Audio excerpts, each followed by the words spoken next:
আসসালামু আলাইকুম ওয়া রাহমাতুল্লাহি ওয়া বারাকাতুহু। প্রিয় দর্শক, ডক্টর মোহাম্মদ ইউনূস স্যার ঐতিহাসিক মিটিং করলেন সর্বদলীয় রাজনীতিবিদদেরকে নিয়ে। সর্বদলীয় রাজনীতিবিদদেরকে তিনি বললেন যে ঐক্যবদ্ধ থাকলে পৃথিবীর যে কোনো কিছু মোকাবেলা করা সম্ভব। তাই বাংলাদেশের এই 24 সালের যুদ্ধে যারা অংশগ্রহণ করেছে সকল রাজনৈতিক দলকে ঐক্যবদ্ধ থাকার জন্য তিনি আহ্বান জানিয়েছেন। বলেন যে ঐক্যবদ্ধভাবে আমরা প্রতিহত করব সকল আন্তর্জাতিক এবং দেশীয় ষড়যন্ত্রের।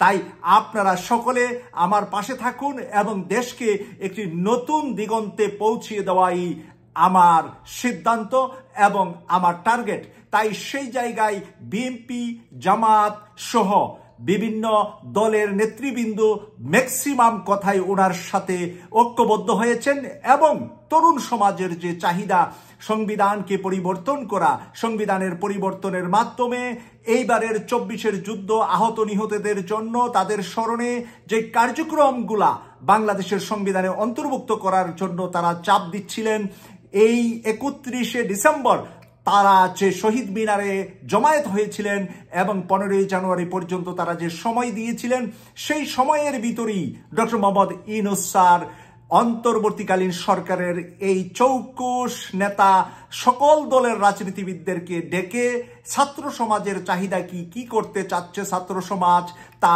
তিনি তুলে ধরেছেন সকলের সামনে।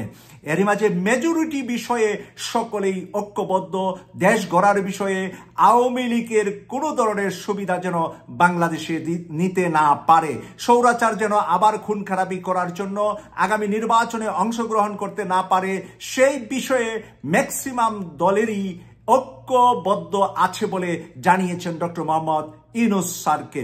তাই আগামী দিনগুলোতে বাংলাদেশকে নতুন দিগন্তে নিয়ে যাওয়ার জন্য ডক্টর মোহাম্মদ ইউনূস স্যারের কোনো বিকল্প এই মুহূর্তে এই 25 সালে আছে বলে আমরা মনে করছি না। বিএনপি, জামাত সহ ম্যাক্সিমাম রাজনৈতিক দলগুলাই নির্বাচন চাচ্ছেন এই বছরের শেষের মধ্যে। আমরা যেতটুকু ডক্টর মোহাম্মদ ইউনূস স্যার এবং ওনার নির্বাচন কমিশনার থেকে যেই আশ্বস্ত হচ্ছি যে নির্বাচনটি ডিসেম্বর অথবা আগামী জানুয়ারিতেই হবে, তার মানে আগামী 1 বছরের মধ্যে নির্বাচন হবে।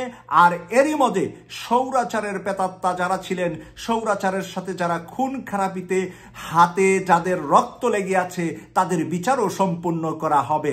বিচার কার্যক্রম করতে আমার যতটুকু বিশ্বাস দ্রুততম সময়ের ভিতরেই ডক্টর মোহাম্মদ ইউনূস স্যার কার্যকরী করার জন্য চেষ্টা করে যাবেন এবং পরবর্তীতে নির্বাচিত সরকার আসলে তা কার্যকরী করতে বাধ্য থাকবেন যদি না আদালত, আন্তর্জাতিক অপরাধ ট্রাইব্যুনাল থেকে রায়গুলা doctor Mohammad Yunus sir complete করে বিদায় নিতে চাচ্ছেন। কেটিভি 24 এর পাশে থাকবেন এই প্রত্যাশা রাখছি, ব্রেকিং নিউজ দেখবেন এই আশা করছি। আমি সৈয়দ মাসুক, বর্তমানে মদিনাতুল মুনাওয়ারা, সৌদি আরব থেকে। আল্লাহ হাফেজ।